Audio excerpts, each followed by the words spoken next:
Hello friends, welcome back to my YouTube channel. মই অনুৰাগ শৰ্মা আপোনালোক সকলোকে পুনৰবাৰ স্বাগতম জনাইছো মোৰ YouTube চেনেলটোলৈ। আজি মই আপোনালোকৰ সন্মুখত এটা নতুন ভিডিঅলৈ উপস্থিত হৈছো আৰু আজিৰ ভিডিঅটো মই আপোনালোকৰ সৈতে শেয়াৰ কৰিম এটা গুৰুত্বপূৰ্ণ নিউজ আৰু গুৰুত্বপূৰ্ণ নিউজটো হ'ল যে যোৱাকালি অসম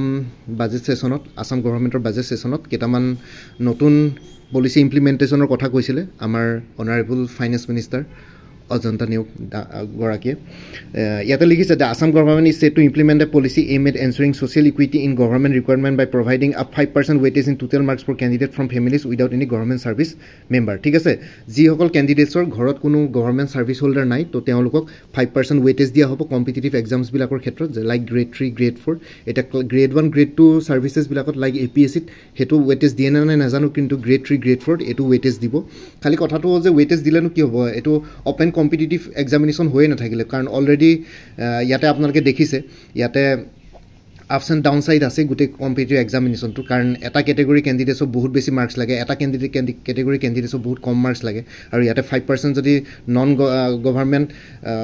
মেম্বাৰ থকা ফ্যামিলিছৰ পৰা বিলং কৰা খিনিক যদি 5% ওয়েটেজ থাকে তো বেসিক্যালি আৰু এইবোৰ এক্সাম দি পেলাই লাভ নাই আৰু বেসিক্যালি কথাটো তেনেকুৱাই তো অলৰেডি বাকি বিলাকে চাকৰি লৈ ল'ব বহুতে নাপাব বহুত মাৰ্কস পাইব 100 ৰ ভিতৰত 95 পাইও কিছুমানে নাপাব কিছুমানে 20 পাইও চাকৰি পাব তো তেনেকুৱা ধৰণৰ কথা আৰু বেসিক্যালি কথাটো তেনেকুৱাই তো এটো বেসিক্যালি এটা নেগেটিভ ইম্পেক্টে হ'ব এটা সাইডে সব পজিটিভ ইম্পেক্ট হ'ব যিসকলৰ গভৰ্ণমেণ্ট সাৰ্ভিস হোল্ডাৰ নাই ঘৰত তো তেওঁলোকে এটা চান্সেস পাব যে 5% ওয়েটেজ দিয়ে মানে বহুত বেছি তো তেওঁলোকে অবিয়াসলি সিট বিলাক লৈ ল'ব পাৰিব অকমান যদি মাৰ্কস বেছি থাকে জেনাৰেল ক্যাটেগৰি সিটটো লৈ ল'ব কিন্তু এনে বাকিখিনিৰ কাৰণে তো জেনাৰেল মেল খিনিৰ কাৰণে তো আৰু বেছি প্ৰবলেমেটিক হয় আৰু বেসিক্যালি এটোৰ পৰা তেওঁলোকৰ আৰু বেছি প্ৰবলেমে হ'ব এটো এটা নেগেটিভ মোৰ মতে আৰু গুটে নেগেটিভ কনসেপ্ট হয় গভৰ্ণমেণ্টৰ তো এটো আৰু বেছি প্ৰবলেম হ'ব আৰু লগতে আপোনালোকে সুধি আছে যে এই 5% weightage to non government families মানে ৰিটায়াৰ হোৱা মেম্বাৰ্স খিনিক আৰু PSU পাব্লিক সেক্টৰ আন্ডাৰটেকিংস খিনিৰো মানে হেতু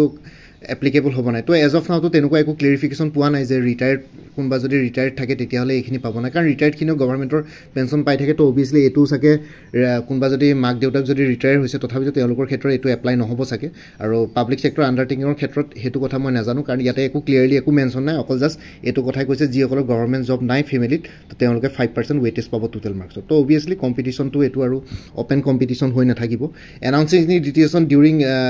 announcing the decision during her budget speech in the assembly on Monday, the state finance minister Ajanta Neok said this would be applicable in recruitment of all grade 3 and grade 4 posts without compromising the quality of selection. Additionally, the government plans to introduce legislation to formalize this policy within the current year. So, eto current year ভিতৰতে grade 3 grade 4 eto বস্তু applicable হ'ব তো maybe Assam Direct Recruitment 2023 grade 3 grade 4 post eto implementation হ'ব তো 5% পাব যিসকলে government job নাই family তো তেওঁলোকে 5% ওয়েটেজ পাব তো বস্তুটো হেতুৱে ইয়াত লিখিছে we often see many government job holders in one family while some families do not have even a single government employee. The presence of government employees in as many families as possible would augur well in terms of social equity in government recruitment, Neok said. তো কৈছে তেওঁ যে government বহুত বিলাকৰ government job হোল্ডাৰ্ছৰ family একটা ফ্যামিলিতে বহুত government job holders থাকে কিন্তু বহুতৰ ফ্যামিলি গভৰ্ণমেণ্ট জব হোল্ডাৰ এটাও নাথাকে তো হেতু কাৰণে সেই সোশ্যাল ইকুইটিটো মানে এটা লেভেললৈ আনিবৰ কাৰণে এটো বস্তু দিয়া হৈছে কিন্তু কথাটো হ'ল যে ওপেন কম্পিটিশন এক্সামিনেশনত এইবোৰ বস্তু দি পেলাই বেসিক্যালি কম্পিটিশনটো ওপেন হৈ নাথাকিলে তো বেসিক্যালি কথাটো এনেকুৱাই তেওঁ ইয়াতে কৈছে compromising the quality of selection yata quality compromise hoye ase aru ejone besi pai esone kom pai to etu quality compromise hoye ase no government job laga to etu eta negative impact to apnaloke sabo pare nijor point of view pa je apnalokor kisumanor faida hoye ase kisumanor nai howa kintu etu jodi saw tele india basically etu problem or karone actually negative impact soli ase society amar je dekhon agboha nai to etu karone to eta open competition competitive examination hobo lage to enuka nohoy je kunba government job ase boli pabo pare to jodi yata eku corruption nohoy titele open competitive exam দি পেলাই সবে সমান marks পাই পেলাই সমান অধিকাৰটো দখল কৰক সবৰে সমান পঢ়িবৰ কাৰণে গভৰ্ণমেণ্টে পঢ়া সহাবিলাক সব ফ্ৰী কৰি দিয়ক যিমানখিনি কোচিং সব ফ্ৰী কৰি দিয়ক কোনবা যদি ইকোনমিক্যালি উইকাৰ সেকশনছ পৰা বিলং কৰে লাইক ফ্যামিলি ইনকামটো যদি কম তেতিয়ালে হেখিনি কৰিব পাৰে বাকি এইখিনি কৰি থাকিলে এটো আৰু একো ওপেন কম্পিটিটিভ এক্সামিনেশন হৈ নাথাকিলে তো বেসিক্যালি এটো নেগেটিভ ইম্পেক্ট পৰিছে সোসাইটিখনত তো হেকাৰণে বহুত বিলাকে এতিয়া USA বা অন্য ইউৰোপিয়ান কান্ট্ৰিজ বিলাকত গৈ পেলাই তেওঁলোকৰ দেশবিলাক উন্নতি হৈছে ভাৰতৰ একো উন্নতি হোৱা নাই তো আপোনালোকে ক'ব পাৰে ফিফথ লাৰ্জেষ্ট ইকোনমি কিন্তু এই 150 কোটি মানুহ থকা দেশখনত $3 trillion to ekku not a big deal ঠিক আছে তো ইয়াতে around $2,600 হে yearly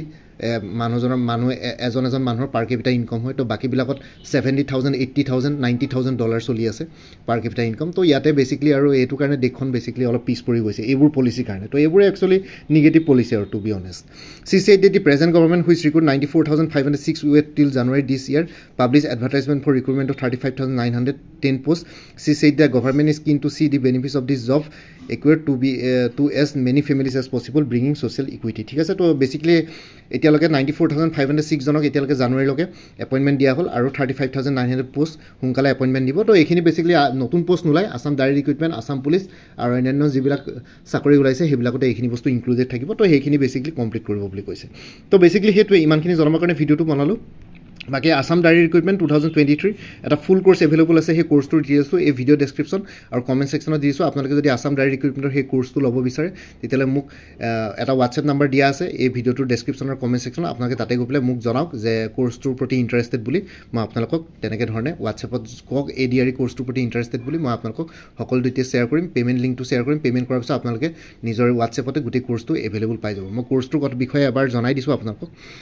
আপোনালোকে চাব এই ভিডিওটোৰ পিছতে মই জনাই আছো ৰব মই কোৰ্সটো এবাৰ দেখুৱাই দিছো আপোনালোকক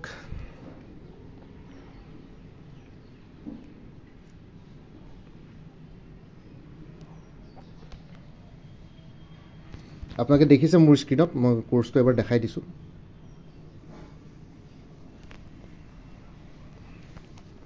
ইয়াতে আসাম ডাইৰেক্ট ৰিক্ৰুটমেণ্টৰ ফুল কোৰ্স এটা আছে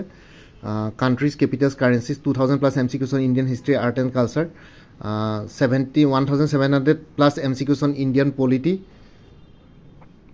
polity 1,500 plus MCQs on geography ecology and environment 1,000 plus MCQs on international national and Assam current affairs 2023 তো এনেকুৱা ধৰণৰ বহুত কিনি আছে 13,000 প্লাস 12 MCQs কভাৰ হৈছে প্ৰাইস তো 499 অনলি আপোনালোকে ইন্টাৰেষ্টেড ক্যান্ডিডেটস আছে যদি এই WhatsApp নম্বৰটো 9706557851 এই WhatsApp নম্বৰটো মোক মেসেজ কৰি জনাওক মই এই ভিডিওটোৰ ডেসক্ৰিপশ্যন আৰু কমেন্ট সেকশনত গোটেইখিনি ডিটেইলছ দি দিম বাকি মানে আসলে এই ভিডিওটোৰ ডেসক্ৰিপশ্যন আৰু কমেন্ট সেকশন চেক কৰক তাতে সকলো ধৰণৰ ডিটেইলছ পাই যাব বাকি মোৰ ভিডিওছবোৰ চাই যদি ভাল পায় মোৰ চেনেলটো সাবস্ক্ৰাইব কৰি ল'ব আৰু লগতে আপোনালোকৰ যিমানখিনি ফ্যামিলি ফ্ৰেন্ডছ ৰিলেটিভছ আৰু চিনাকি এক্সপেৰিয়েন্স আছে তেওঁলোকৰ লগত মোৰ চেনেলটো শ্বেয়াৰ কৰিব লগতে কমেন্ট সেকশনত জনাব কিবা যদি কোৱেশ্চন থাকে ডাউট থাকে মই নিশ্চয় আপোনালোকৰ কোৱেশ্চনছ আৰু ডাউটছবিলাকৰ ৰিপ্লাই দিবলৈ চেষ্টা কৰিম বাকি আজিৰ ভিডিওটো ইমানতে সমাপ্ত কৰি আপোনালোক সকলোৰ পৰা বিদায় ললো কাইলৈ পুনৰ এটা নতুন ভিডিঅ'লৈ আপোনালোকৰ সন্মুখত উপস্থিত হ'ম তেওঁলোকে ভালকৈ প্ৰিপাৰেচন কৰি থাকক সকলোৱে অল দি বেষ্ট থাকিলে bye and take care friends Bharat মাতা কি জয় আই অসম